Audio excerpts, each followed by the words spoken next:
Father, Almighty God, we're so very thankful for all your many wonderful blessings this day. And for this time that we can gather together to study your word, help us that we can look into your word and all the great lessons that are there for us to look at and apply to our lives. In Jesus' name, amen. Yeah.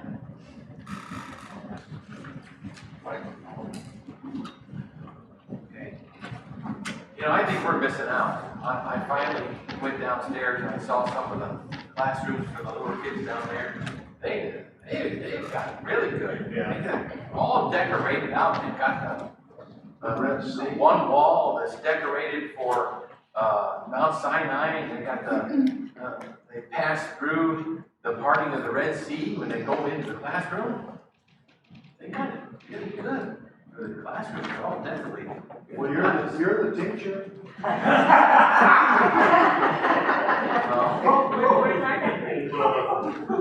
I'm just saying, it's really nice down there. They did a really good job down there. Yeah, I'm an elder too, so watch it. I'm sorry.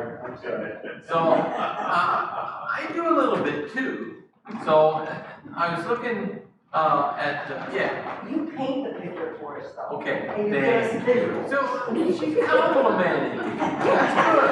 Thank you. So I looked at the Israelites' route that they took from Egypt to Mount Sinai, and there's differences of people say they took this route or took that route. So we're not going to get into it, but I just wanted to show that there's differences. Some people say they took this route, some people say they took this route, and you can investigate on their own. So we're not going to discuss this.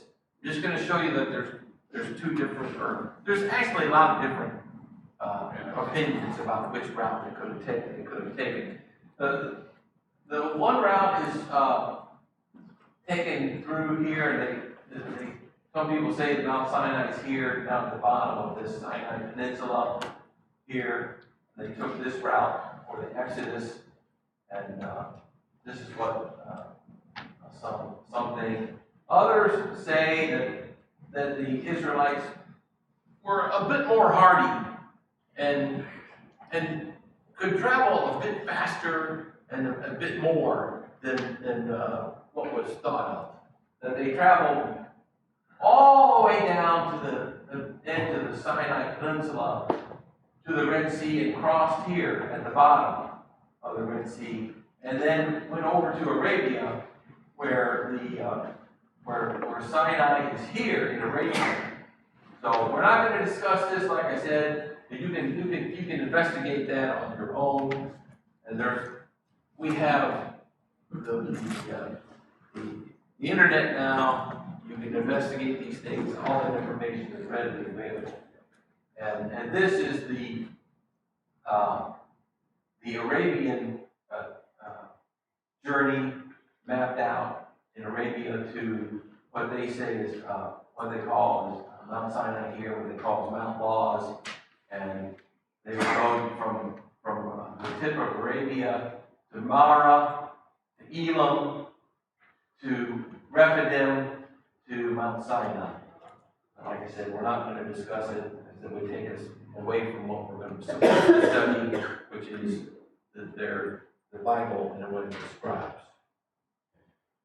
So, when we get into chapter 15 and verse 22, that's where we start. Moses led Israel from the Red Sea. This is after they crossed the Red Sea and went out to the wilderness of Shur. They went 3 days in the wilderness. It says they found no water, and they came to Mara. They could not drink the waters of Mara. They were bitter. Therefore, they called it Mara. And that name means bitter. And so the people grumbled at Moses, saying, "What shall we drink?" Then he cried out to the Lord, and the Lord showed him a tree. And he threw it into the water, and the water became sweet. And here's the important part here. There he, meaning God, made for them a statute and regulation. There he tested them. And he said, if you will give earnest heed to the voice of the Lord your God, and do what is right in his sight, and give ear to his commandments, and keep all his statutes, I will put none of the diseases on you which I have put on the Egyptians, for I, the Lord, am your healer. Okay? So then it goes on and says, and then they came to Elam, where there were 12 springs of water, and 70 date palms, and they camped there beside the water. Okay, so then they set out from Elam, and all the congregation of the sons of Israel came to the wilderness of Sin. Like Brother Tim explained, it says nothing to do with sin of disobeying God, but it has to do with the Sinai, so it's the area called Sin, okay? And which is between Elam and Sinai on the 15th day, second month of their departure from the land of Egypt. The whole congregation of the sons of Israel grumbled against Moses and Aaron in the wilderness. The sons of Israel said to them, would that we have died by the Lord's hand in the land of Egypt, when we sat by pots of meat, when we ate bread to the full. For you have brought us out into this wilderness to kill the whole assembly with hunger. And Lord said to Moses, behold, I will rain bread from heaven for you, and the people shall go out and gather a day's portion every day, and that I may test them whether or not they will walk in my instruction. On the 6th day, when they prepare what they bring in, it will be twice as much as they gather daily. So Moses said to all the sons of Israel, at evening you will know that the Lord has brought you out of the land of Egypt. And in the morning you will see the glory of the Lord, for he hears your grumblings against the Lord. And what are we that you grumble against us? And so the Lord said, this will happen when the Lord gives you meat to eat in the evening, and bread to the full in the morning, for the Lord hears your grumbling when you grumble against him. And what are we? Your grumblings are not against us, but the Lord. And Moses said to Aaron, say to all the congregation of the sons of Israel, come near before the Lord. He has heard your grumblings. It came about as Aaron spoke to the whole congregation of the sons of Israel, that they looked toward the wilderness, and behold, the glory of the Lord appeared in the cloud. Okay, I think that's where we can stop right there for a moment. So, why did they call the place Mar?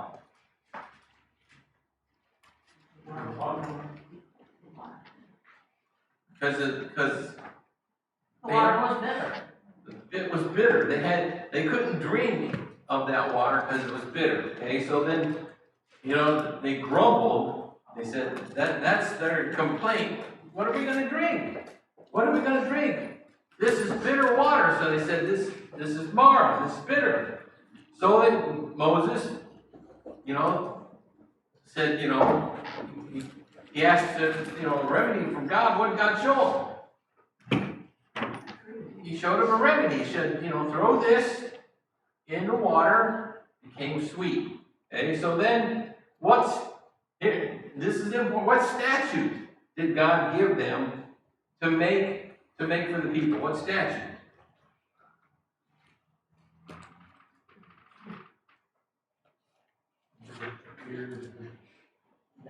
This is one of those if-then. Remember what Tim was saying, if-then statements? Well, he said, I'm going to test you if you do what's right and obey me and keep my statutes, then you won't be sick. Yeah, this is the if-then type of statement. If you will walk in my commandments, do right, then you will not be, have any of the diseases that came upon the Egyptians. I think that included the plagues. So then, what did these statutes do? What does this mean? What's God doing here? Okay, what was God teaching the people here? What's He teaching them? the people listen to God and did what he said, that God would take care of it. The people God wanted the people to rely on him. And That's know right. that he was there. And God's teaching them on this journey that they need to rely on him. That's what God's teaching them along this journey. So what does he say he's doing to them here? It says there, he's testing them. He's testing them, see? So he's preparing them on this journey by testing them. Along the journey, he's giving them, he's testing them. It's also reminding them that they have a choice. You know, it's like, here's your choice, you know, the consequences, choose your consequence, I think of. Because if you rely on God, then your consequences aren't going to be as devastating as if you make a bad choice. That's what these statutes are. He says, if you are going to obey my statutes, then you're going to be blessed. That's what he's saying, right? If you obey me, you're going to be blessed. That's what God's doing. Let's relate that to us. How do Christians prepare for our life's journey? Romans 15:4, things that happened in earlier times are written for our instruction. God does not want us to be independent. Right? So, in life for us, how are we preparing? What are we preparing for? We're preparing for heaven. So in life, what happens to us? We are tested, aren't we? And so what happens when something bad happens to us? What are we supposed to do? We're supposed to trust in God. Is happening to us, isn't it? If we trust in God, then God's going to bless us, right? I think it's interesting to remember that problem with the Israelites while they were struggling, they were experiencing some pretty severe difficulties there as far as food and water and that sort of thing. In our journey to heaven, we need to prepare ourselves for adversity. That's We right. need to be preparing ourselves for, well, what if things turn really bad for our nation? We get to a point where we can't afford food or there's not enough food available or stuff like that. Here's a question. Bill said we need to prepare. How? How are we going to prepare for adversity? Trusting in God. Okay, that's a good generalization. Let's talk specifics.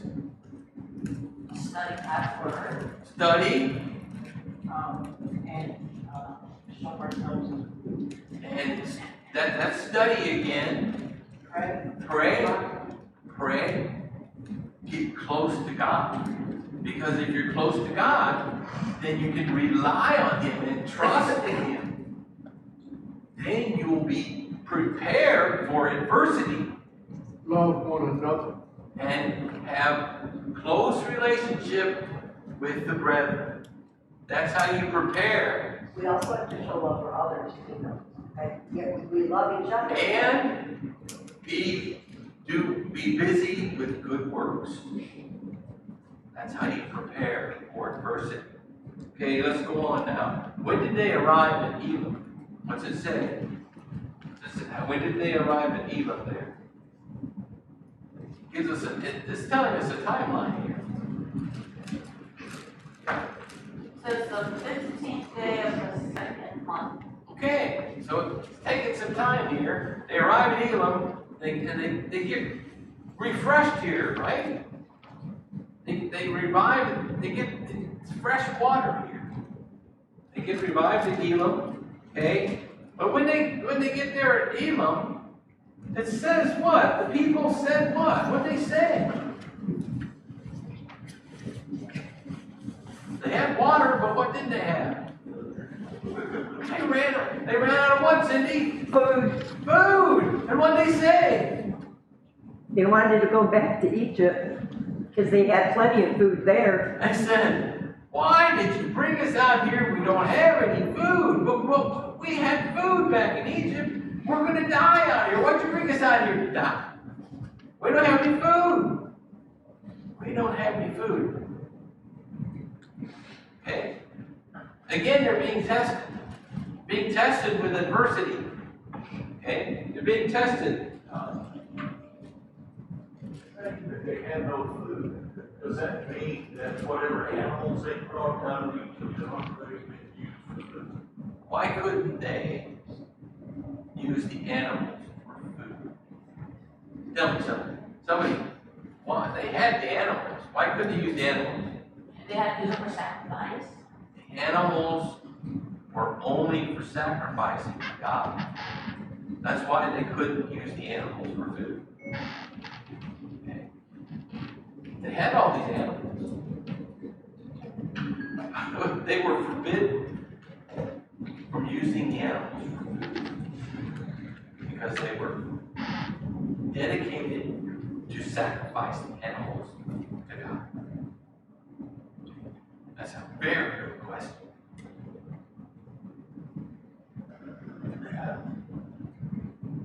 Were all the animals clean animals then? Or none of the animals that they brought out of Egypt unclean? I know that the animals that they brought out, the cattle and sheep were dedicated for sacrifice. That's what I know.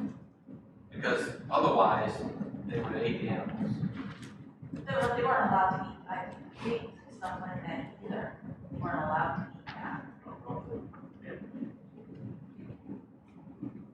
Okay, let's go on. So, what did God then say He was going to provide?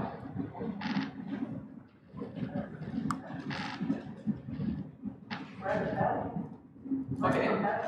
So He said He's going to provide two things. Manna and quail. But He called, they didn't have the word manna yet. He said He's going to provide bread from heaven and quail. Okay? That's what He said He's going to provide for them. So, what did,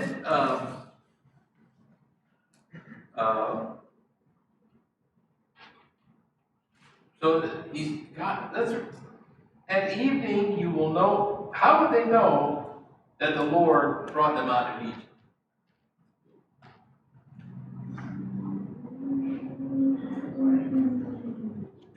They're going to know that the God brought them out of Egypt because He's going to give them food. Number one. You're going to know that. And then,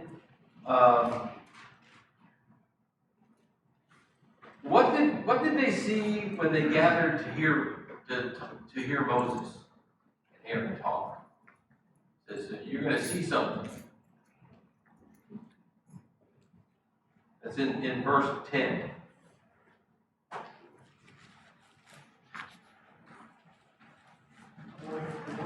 They're going to see the glory of the Lord. So God's going to tell them and reassure them, first, you're going to be fed. Second, I'm going to show you that I'm the Lord by seeing the glory of the Lord. Okay? So, He's going to say, at twilight you will eat meat, verse 12. And in the morning you'll be filled with bread, and you will know that I am the Lord your God. Okay, verse 13, so it came about at evening,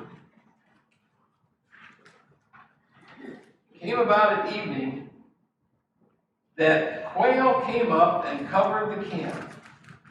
And in morning, the dew, there was dew around the camp. Well, let's stop right there for a minute. It doesn't mention the quail after that at all. Don't you find that odd? That's all the mention of the quail at all. They say that the quail go way south of Egypt up to Europe, and that they fly so far that they actually collapse. Right. But we know since they dropped right on the camp of Israel that this was a miraculous feat, even though that's true, exactly what you said. But I want to explore what it doesn't say. It doesn't say what they did. There's no mention of anything after it says that the quail fell right on the camp. But what we have to guess is that there were probably millions of quail. And probably a huge amount of quail. Okay? So what do you suppose they did when this huge amount of quail fell on them? I don't know for sure, but I think is there a way to preserve meat like that, to dry it, kill them, and then dry them? Yes. And carry it with them? That's probably exactly what they did. It wasn't just like they had a midnight snack. Okay? But this is something that they had and they preserved, and it would sustain them for a long time. This was meat that they would have and sustain them for a long time. There's probably millions of quail that came up and through the act of God, supernatural act, came and fell on the king. Okay? But it doesn't say, so we just have to guess. Okay? Now yeah. Well, you're saying they eat the meat, and nothing else? No. We have to then go on and talk and see what it says about the miracle of the manna, which we're going to talk about now. Oh, right, I understand that, but, in Deuteronomy. That's another instance. That's a separate instance of when it talks about another instance of when the quail came upon the camp of Israel. No, I don't think he's talking about quail. It says, when the Lord your God expands your territory, as he had promised, and you have the urge to eat meat, you may freely eat meat whenever you want. And I thought that was the first place they were given. No, I think that's talking about a separate instance. So we'll talk about the manna now. So then, see, it just gives you that brief mention about the quail. Now it's going to talk about the manna. He says, the layer of dew evaporated. Behold, on the surface of the wilderness, there was a fine flake-like thing, fine as the frost on the ground. The sons of Israel saw it, and they said to one another, what is it? And they did not know what it was. And Moses said, it is the bread which the Lord has given you to eat. Okay? And the word manna comes from, they say, when the Israelites saw it and said, what is it? And that's where the word manna comes from. Okay? This is what the Lord has commanded. Gather of it every man as much as you should eat. You shall take an omer apiece according to the number of persons each of you has in his tent. And let's stop here for a minute. I always wondered what an omer was. It's about a little over 2 quarts. So this is like 2 quarts. So a little bit more than 2 quarts. That's what an omer is. I always wondered what that was. So I researched it.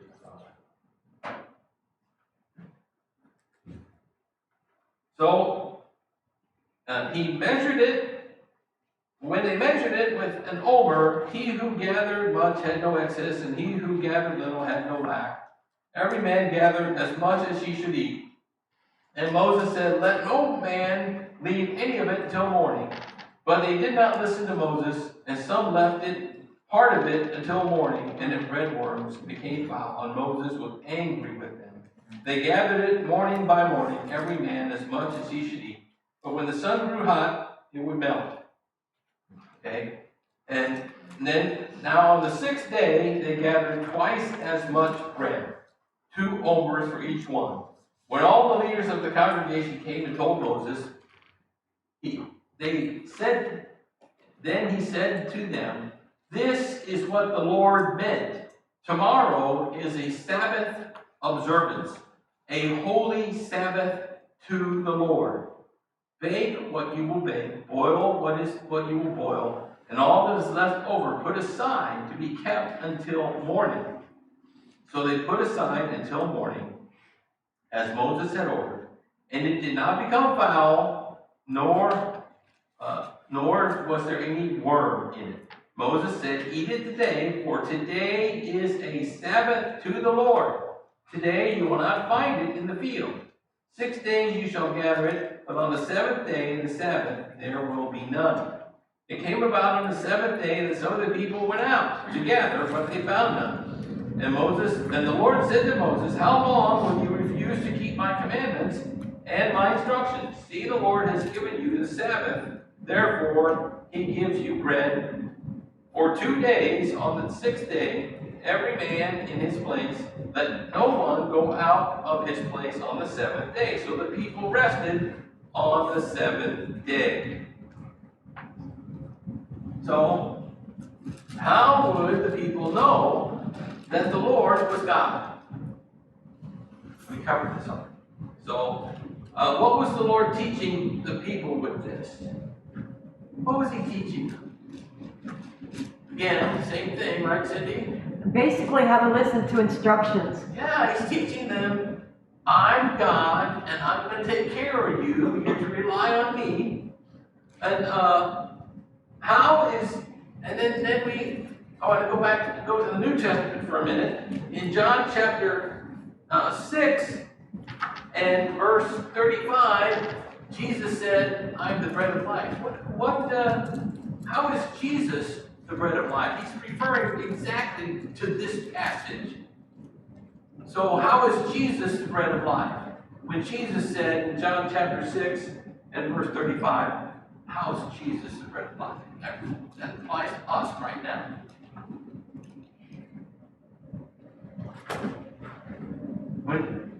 Let's go there. It's important. John chapter 6, verse 35. When the people followed the disciples in Jesus, in John chapter 6, they followed him, and because he fed them, with miracle.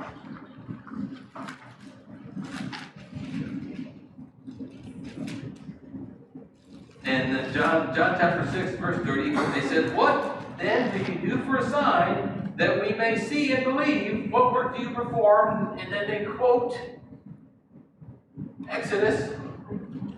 "Our fathers ate man in the wilderness, as is written, he gave them bread out of heaven to eat." And then Jesus said in verse 35, I am the bread of heaven. He who comes to me will not hunger. He who believes in me will never thirst. So how is Jesus the bread of heaven? He's still our provider and always will be.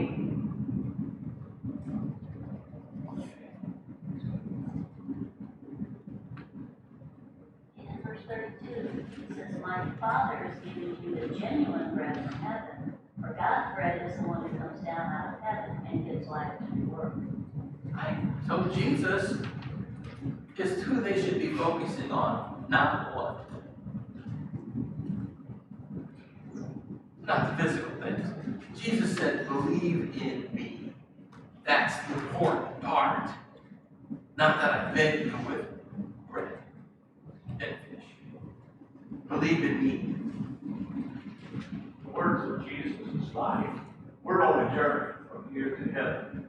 We need spiritual nutrition to allow our spirits to make that long journey, but it's very difficult to do. And that spiritual food is Jesus. Let's relate that back to Exodus chapter 16. What's the lesson these people, the Israelites, should understand when God's feeding them with manna and getting them water in the desert? They should what? They should trust in God and not grumble with adversity. Right? That's the lesson they should learn.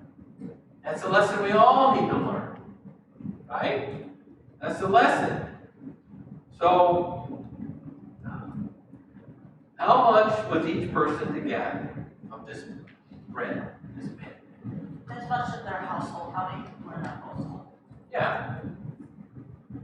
This much for each person, is what it says. This much for each person. Okay? And on the sixth day, how much? Double. Twice. 2 of these for each person. Because on the seventh day, there's not going to be any. Okay. Not going to be any. So, why was Moses angry with them? If someone went out to do it, go gather it. Because some of them, on the seventh day, they didn't gather enough on the sixth day. On the seventh day, they didn't have enough, so they went out on the seventh day. But they weren't supposed to, okay? So what was different on the sixth day? Supposed to gather twice as much because there was twice as much on the ground. Okay? So how were they supposed to prepare this manna? What are they supposed to do with it? They can bake it or boil it. Yeah, they could bake it, boil it. Okay, and they were to prepare it when they gathered it in the morning. That's how it's implied.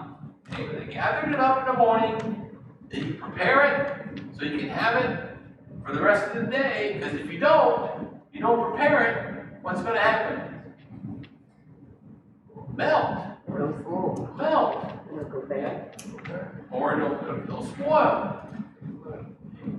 So you prepare in the morning, then you have it for the rest of the day. What did Moses say was special about the seventh day? He said it's a day of rest. That's what the Sabbath means. It's a day of rest. Okay? Why did some go out together on the seventh day?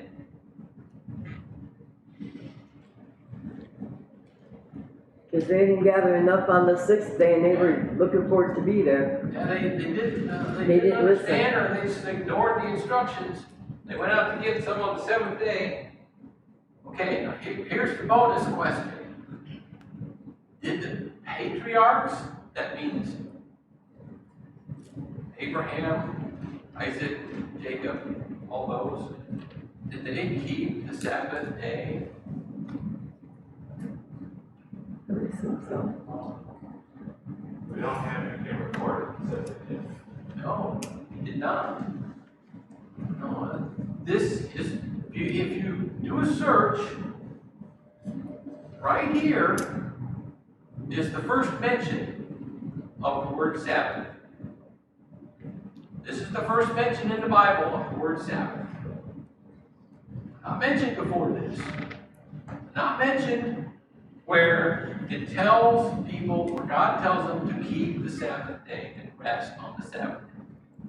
Also part of the structure and law, isn't there what is called a Sabbath day journey? That's the 7 days of the miles. And the law, this, you would actually kind of term this a trial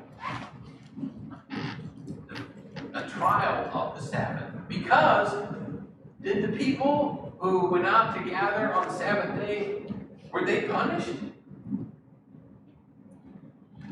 And the punishment for breaking the law, what was that? Death, right? They weren't punished. So this is a trial run, actually, of the Sabbath. So the law's not, when was the law given?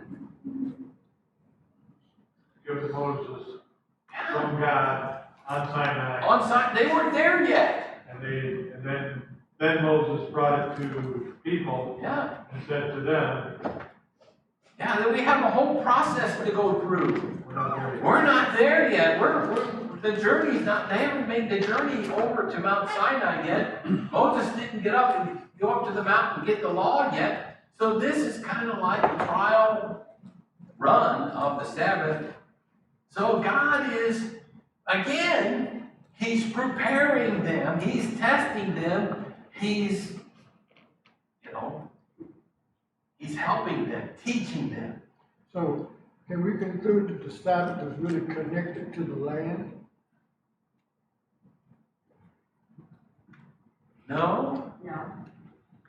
it's What I mean is, like, you know, when they get in the land It's- of Israel.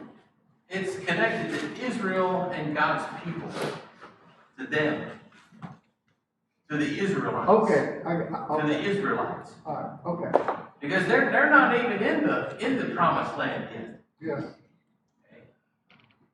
They're not even in the promised land yet.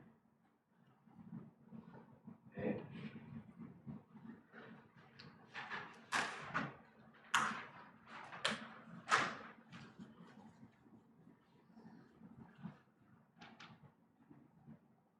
So now, the house of Israel, the Lord has his people rested on the seventh day. This is the beginning of like a trial run of the Sabbath. So the house of Israel named the thing manna. See, they named it. And it was like coriander seed white, and taste was like the wafers of honey. Moses said, "This is what the Lord has commanded. Let an overfill of it be kept throughout your generations, that they may see the bread that I fed you in the wilderness when I brought you out of the land of Egypt." Moses said to Aaron, "Take a jar and put an overfill of manna in it, and place it before the Lord to be kept throughout your generations. As the Lord commanded Moses, so Aaron placed it before the testimony to be kept. Sons of Israel ate the manna 40 years until they came to an inhabited land. They ate the manna until they came to the border of the land of Canaan. Now an omer is a tenth of an ephah. Then all the congregation of the sons of the sons of Israel journeyed by stages from the wilderness of Sin, according to the command of the Lord, and camped at Rephidim. There was no water for the people to drink. Therefore the people quarreled with Moses, saying, "Give us water that we may drink." And Moses said to them, "Why do you quarrel with me? Why do you test the Lord?" But the people thirsted there for water, and they grumbled against Moses, saying, "Why now have you brought us up from Egypt to kill us and our children and our livestock?" They got livestock. Did they have livestock? With thirst. So Moses cried out to the Lord, saying, "What shall I do with this people? Little more, they will stone me." And the Lord said to Moses, "Pass before the people and take with you some of the elders of Israel, and take in your hand the staff with which you struck the Nile, and go. Stand there, behold, I will stand before you there on the rock at Horeb, and you shall strike the rock, and water will come out of it, that the people may drink." And Moses did so in the sight of the elders of Israel. He named the place Massah and Meribah, because of the quarrel of the sons of Israel, and because they tested the Lord, saying, "Is the Lord among us or not?" So those, we'll get to that. What did the Lord command that they do with some of the manna?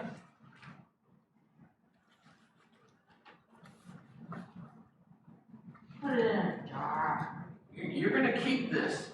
You're going to keep this as a testimonial that this is what I fed the Israelites with on the journey from Egypt to the promised land. And when you get to the promised land, that's going to be the end of it. So how long did the Lord provide manna for Israel? 40 years. Yeah. For 40 years, the journey. So what happened along the journey to Rephidim? Said they had a problem. What problem did they have? Water. They thirsted. They ran out of water. Okay, they ran out of water. So what did the people say? Why do you bring us here? Hey, you're trying to kill us again. They did the same complaining. Now, what could they have done instead of complaining? Pray. Pray. Yeah. Pray to the Lord. Lord, give us water instead of complaining. So, While in this wilderness, I mean, you know, it's like, this is just me thinking that livestock, you know, if they got plenty of grazing land, plenty of water, they're gonna increase like crazy. But what effect, which you just said, it's just a question, does this non-resources have on the livestock? so here's them, they say, you're gonna kill us, you're gonna kill our livestock, what do you do this to us for? Right. So, if they just prayed, do you think God would answer your prayer? They would preserve it. Of course. Of course. God's testing them, see if they'll rely on Him, see if they will pray. But they're not. They're just complaining. Okay, so what did the Lord say to Moses? He says, this is what you're going to do, Moses. What do you tell him? And you go and you do what? Take the elders and Strike the rock. you take the rock, take the staff, which what? Was not, Which you have struck the Nile. That's what it says back in chapter 7.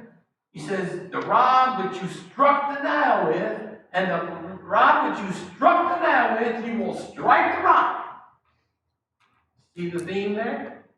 You struck the Nile with the rod, and with the rod which you struck the Nile, you're going to strike the rock. Right. And water will come forth. You know what I've always found amusing? There's pictures like that, where they got some water coming out in that little big pool of water. You got 2 to 3 million people there. I suspect that they struck the rock, and there was a little bit of a lake that was established. It's not just the people, it's the animals as well. Right. You know, 2 to 3 million people taking their turns to go get a drink from something that small. There will be people who starve to death. So how does it say they tested the Lord? Look at that there. That's important. They quarrel, They go because on. the Lord wishes to not. It says they tested him. And, you know, Moses did the same thing. He didn't pray to God either. He's saying, God, these guys, they're going to stone me. You know, what am I to do? You know, so he didn't know any better either. Right? So if you look at this, and it says it in Psalms chapter 95, verses 8 and 9, in the Psalms it says, when they tested the Lord, they tested God. And God says, because you tested me, how many times? How many times they tested him? God counted these times. He tested me these 10 times. And when was the last time that God says, you won't enter the promised land?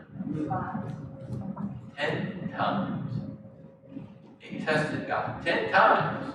The last time was when the spies went into the land of Canaan. They came back and says, we can't go in. God says, that's it. You're not going in. You're not going in the promised land. Your bodies will drop in wilderness. Yeah, I think it's pretty important to notice the verse 7 of chapter 17, our nice verse for this evening, that they tested the Lord, saying, is the Lord among us or not? And I think that should be something that we need to be careful of whenever we face various kinds of problems and adversities, questioning whether or not God is really paying attention to my needs, because He is. So what's those two words mean? Massa and Araba? Quarreling with God and testing God.